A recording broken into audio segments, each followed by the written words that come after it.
Et c'est à tous, c'est Captain. Et dans cette vidéo, je voulais vous parler du Dark Universe et de ce qui est ce Dark Universe, puisque j'ai fait un peu de recherche en ligne après avoir vu La Momie, puisque cet univers me tentait d'assez loin, mais La Momie m'a quand même donné envie d'y plonger, même si je vais un peu casser la fin du film.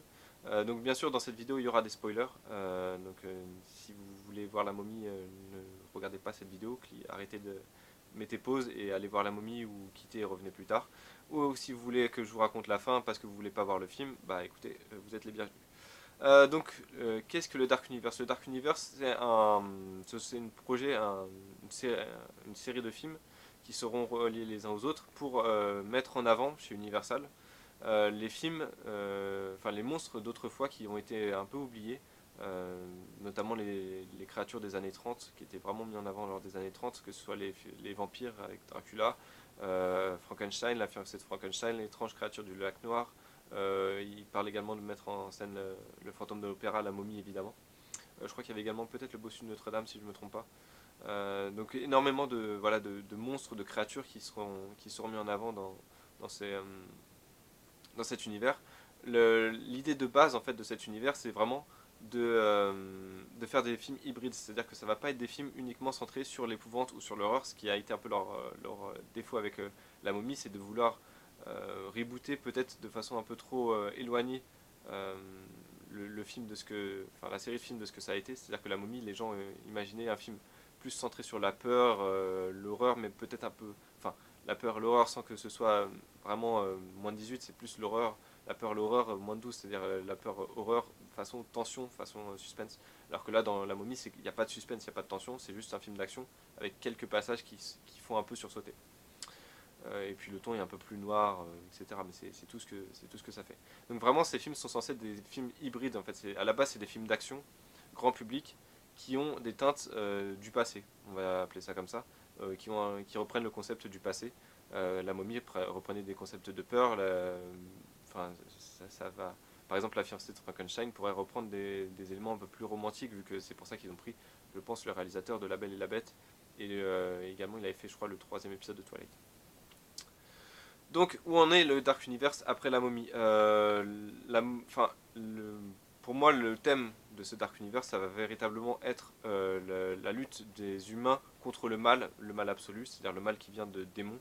Je pense que la société du coup Prodigium va vraiment être là pour ça, va vraiment être là pour mettre en avant euh, cette, euh, cette, euh, cette lutte contre le mal, et ça va être du coup via cette société que les agents vont être envoyés sur des missions ou des choses comme ça. Je pense notamment, ça peut faire un peu comme le Shield dans le Marvel Cinematic Universe ou le gouvernement tout simplement dans les films Transformers. Maintenant, ce que j'espère, c'est que après la momie, je pense que cette thématique-là marche pas forcément bien.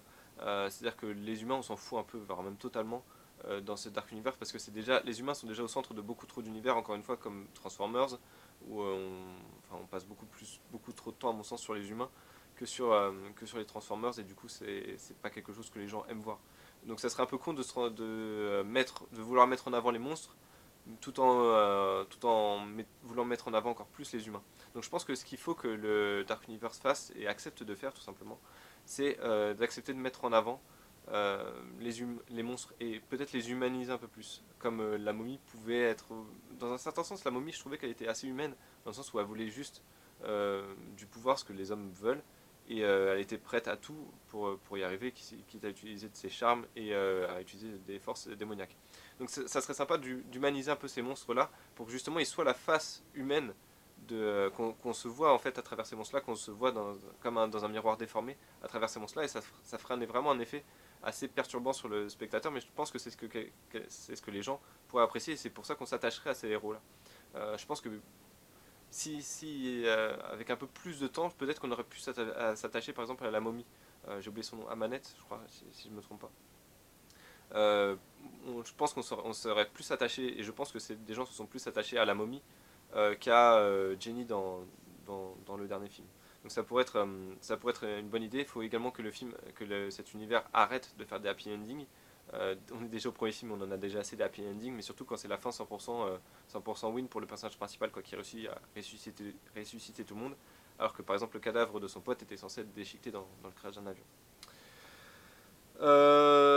Je vais rapidement venir également sur le calendrier. Donc La Momie est le premier film de ce Dark Universe. Il est sorti donc forcément en juin 2017. Et le deuxième film, surprise, il sort en 2019. Pourquoi je dis surprise? Parce que c'est assez étrange de vouloir lancer un univers et de ne prévoir qu'un film tous les 2 ans. Donc clairement déjà ce qu'il faut faire c'est passer au moins à un ou deux films par an, à augmenter le nombre de productions. Après peut-être qu'ils voulaient tester l'eau, euh, enfin voilà, se mouiller un peu avec La Momie pour voir s'il y avait une réception du public. Apparemment aux États-Unis c'est pas top, mais par contre le film a vraiment réussi beaucoup au box-office mondial.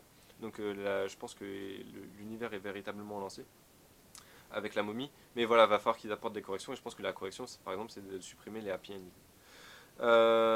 Également supprimer, enfin décaler les sorties, c'est ne plus sortir ces films-là au mois de juin avec les autres grosses prods, au mois de juin, juillet, août, mais pour sortir le film sur des mois un peu plus creux, même si c'est des mois qui commencent à être un peu plus rentables en termes de, de box-office. Je pense notamment au mois de février. Pourquoi pas sortir La fiancée de Frankenstein par exemple le 14 février pour la Saint-Valentin, enfin aux alentours de 14 février, ça serait bien, ou pour débuter l'année, ou pour finir l'année par exemple avec un Noël chez Frankenstein ou un Noël chez Dracula, enfin une connerie comme ça, mais bon, ça pourrait être une bonne idée et surtout ça supprimerait, ça éviterait que les films flopent parce que c'est pas quelque chose, c'est pas un univers qu'on va aller voir autant que des grosses productions comme Star Wars, Marvel ou DC.